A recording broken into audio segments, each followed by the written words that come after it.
Hi, I'm Jennifer Love. This is your weekly love connection for the week of February 5th through the 11th. We are almost to Valentine's Day, and I've got one of my favorite Valentine's Day shirts on. If you've been wanting to get a love reading, what are you waiting for? You need to head to thejenniferlove.com and book an appointment with me. I have a few appointments this week, and definitely by the time you see this, it'll be the following week. But you can always text me for availability. My phone number is on my website. And I look forward to speaking with you and getting to know you and your situation. So this week we are using the Whispers of Love Oracle by Angela Hartfield. This is really beautiful imagery and really gentle messages. So let's get started. Card number 1 is for folks who are in crisis, who need immediate answers and support. Card number 2 is if you happen to be single. And card number 3 is for those who are in relationships who just want a little guidance. So card number 1. This week you might be feeling a little bit stressed, a little bit in need of support. And the guidance this week is to ask for help. So you can see that there's a mermaid there under the water, and she is seeking, looks like, advice from an elder, King Poseidon, maybe. The bottom says, what is it you really need help with? Be willing to allow yourself the support you need.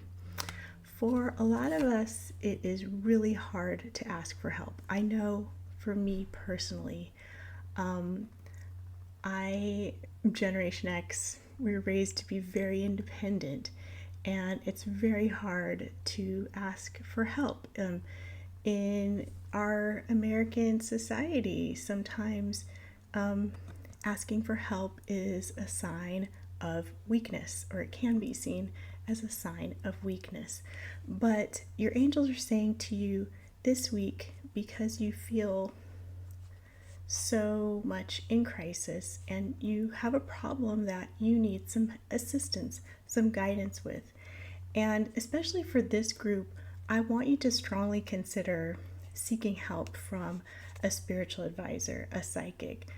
If it's not me, anybody else. I'm not, saying you have to get a love reading from me or any sort of reading from me. But if you have another person that you go to for these types of readings, or another spiritual advisor, I would suggest that this is the week to do it, because you need to ask for help. You need to ask for guidance. And if you don't feel like you're getting those intuitive messages from your spiritual team, you need to ask somebody else to help you. Card number 2 is for anybody who's single or who happened to choose card number 2. This is a really interesting choice this week, because it says, I love you. And it says these are very important words. This is also the artwork that is on the cover of the deck. So it's quite a significant card. I love you is very significant words, right? When someone first tells you they love you in a relationship that's developing, that's a very serious thing to say. So when you want to say that to a person, I highly encourage you to do so, but please make sure that you aren't placing expectations on the other person to them to say it back to you. When you say to someone, I love you, you can't have the expectation to hear it back. You have to give your love freely without attachment. Don't be attached to the response, I love you too, because the other person may not be in the same place that you are just yet. Or maybe they aren't at all, which is even worse, right? But also, I have, a feeling that for some people that picked this card, not everybody, but some people, this person that you're thinking about has said, I love you way too soon. In that scenario, that's known as love bombing, right?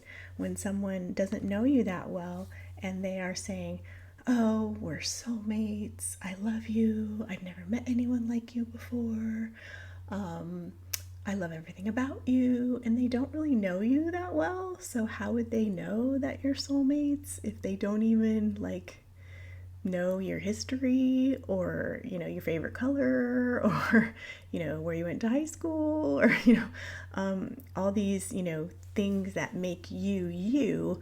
How can you fall in love with someone you don't know? The answer is you can't.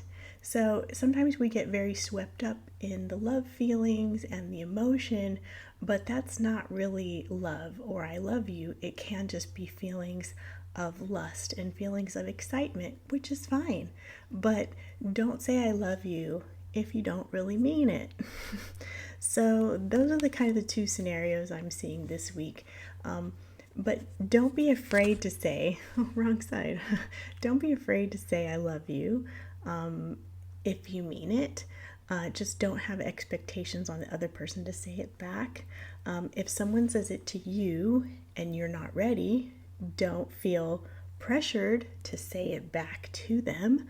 And please be aware of any love bombing situation going on. Last but not least, card number 3. This is for the folks that are in relationships or anybody who chose card number 3. This card says, be authentic to who you are. And there's lots of different imagery going on here. You are asked to be real and true pertaining to who you are and how you feel. So in a relationship, there are times when we can get too close to our person and forget who we are when we are a part of a couple and we're trying to please the other person and like all the things that they like and do all the things that they want to do. And sometimes you kind of forget who you are and what you like. So there's that. This card is encouraging you to not forget who you are. And then also a second layer is to let your partner know the real you. Don't be afraid to show your partner who you are and be the real you. Because again, like I said for card number 2, someone can't love you if they don't know you. They're never going to love the real you if they don't know the real you deep inside.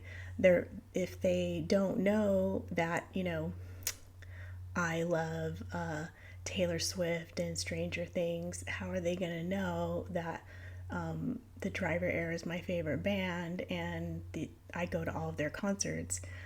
This is one of my favorite things to do, that, I go to dance class every Sunday without fail. We're never going to probably have a date on Sundays. So, you have to know these things about me to love me. And these are just, part of my makeup. Dance is a huge part of my life. This movement practice is part of my fiber. It's part of my being. I teach it, right? So that's part of my authentic self.